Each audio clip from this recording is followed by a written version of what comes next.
You're welcome to the third session of business mathematics, where we'll be talking about the relative extrema. Right. The main idea is to delve into issues like maxima and minima, necessary condition for a relative extrema, sufficient condition for a relative extrema, and we'll look at the extreme value theory. Relative extrema. Right. Here we have a function, or I would say a diagram here that depicts the whole idea about relative extrema. Right. So we'll have a range of, say, alphabets here or function notations over here on the curve, just to illustrate what this relative extrema talks about. So I have on the x-axis A to C, and that consists of x1, x2, B, and what? x3. On this curve over here, I have the functional notations A to f of c, that is f of a to f of c. Now, we'll be looking at the point where a function is said to be increasing and a point where a function is also said to be decreasing. So you can see on this curve here, the function, right, or the product, assuming you are a producer producing, let's say, biscuits or shoes for school children, right? You can see that at some point you'll be making profits, at some point you'll be making losses, right? If it has to do with revenue, sometimes you'll be having, at a point in time, you're having the highest revenue. Sometimes you'll be achieving revenue, but it's not up to the targets that you have, right? So here on the curve, you see that we have the curve increasing at a certain point, and then it is also decreasing at a certain point, right? So a function is said to be increasing on an interval r when for any two numbers x and what x2 in I, if x1 is what less than x2, then f of x1 is less than what x2. It says that the function is said to be what increasing. Looking at these two functions over here, x1 and x2, you could see that at this point here, f of x1, that's the function notation of x1, function notation of what x2, this x1 here is less than what the x2 over here. So at the point you can see that this function is what increasing. It is increasing at this stage. Looking at the second scenario, a function is also said to be decreasing on an interval I when for two numbers x1, x2, or we could say x3 here and then f x3 or fc. You could see that at that point f of x3 here is greater than f of x4, right? F of x3 here is greater than what? F of x4. So you can see that at that point, this point here is greater than what? This point over here. We could say that at that point, the function is also decreasing. You can see that it is decreasing. So let's say this side we have 4 here, this side is 2. It has decreased from 4 to 2, right? So as a producer, you could be making what? Profit or losses, right? This is just to explain what we talked about earlier. Another approach that determine whether a curve is increasing or decreasing within an interval is to apply differentiation, right? Which is quite simple and is based on the following rule.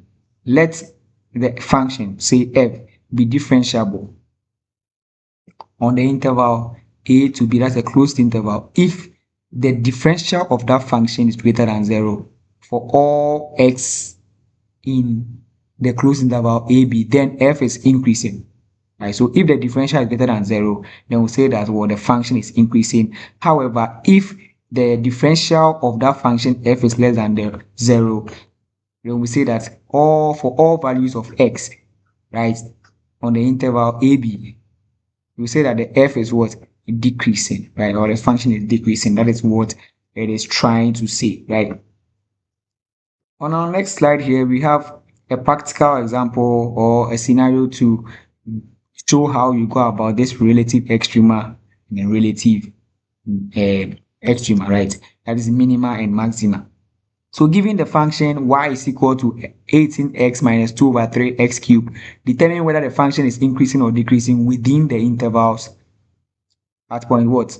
A, say minus 2, 1, and point B, say 4, 7 on the x-axis here, right? So the graph of the function is shown below. So this graph here depicts or shows how this question here will be graphically represented on a diagram, right? So for this example, think of y as revenue and x as what? Quantity. So y here as your revenue, x axis here as quantity. Then we are looking at the range of quantities at which revenue is increasing or decreasing. Remember, as a producer, you could be achieving the highest revenue or the least cost, right? Your revenue can be increasing or decreasing, or you can be achieving profits at certain points, and then let's say at a certain point you'll be incurring losses, or yes, your profit will be lesser than what you had earlier. Okay. So what do you do next? If the function is given to you, you have to differentiate the function, right? That's the first step. So you differentiate the function, and then you have 18x minus 2x squared. Then what do? You put the first point, which is negative 2, 1, into that differentiated function or the differential. So in place of x, we have minus 2. Then that will give us this function over here, which is what? Or this final answer here, which is 10. 10 is also greater than what? 0. Like we say that at that point, the function is what? Increasing. And then when x is equal to 1, at that same point, we'll have 16, which is also greater than what? 0. Thus, f is what? Or the function is increasing on the interval, right? Negative 1 and 2, or at the point negative 1 and 2. When x is equal to what? 4. That is on the second point that we have, 4 and 7. If it's substituted in place of this differential here, we're going to get minus 14, which is also less than 0. And then when x is equal to 7, substituted in the same function, we'll get minus 8, which is less than 0. So we can say that at that point too, the function is what? Is decreasing on the interval 4 and 7, right? Let's take a look at this example 2. Given the function y is equal to x cubed minus 5x squared plus 7x plus 2, 3, that's 23. The first thing is the first step is to differentiate the function. The differential of this gives you 3x squared minus 10x plus 7.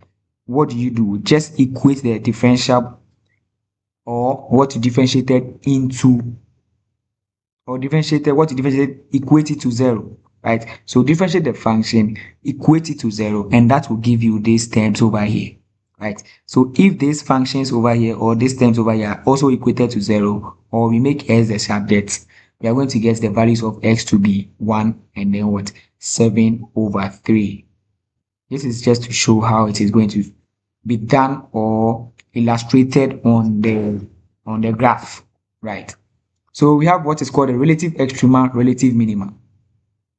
Okay, a point where functions reaches a highest value compared by nearby points. If, say, f of x has relative maximum at x, which is equal to a, then f of a is greater than what? F of x for all nearby x points. Relative minima, a point where the function reaches its lowest value compared to nearby points if f of x has a relative maximum, a relative minimum at x is equal to b, then f of b is less than what?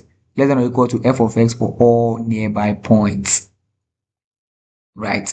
So after doing that, then we will have our differentials here. We just substitute these values into it. We have 7, we have negative 1, we have 4. So at this point, you can see that this is greater than what? 0. 7 is greater than 0.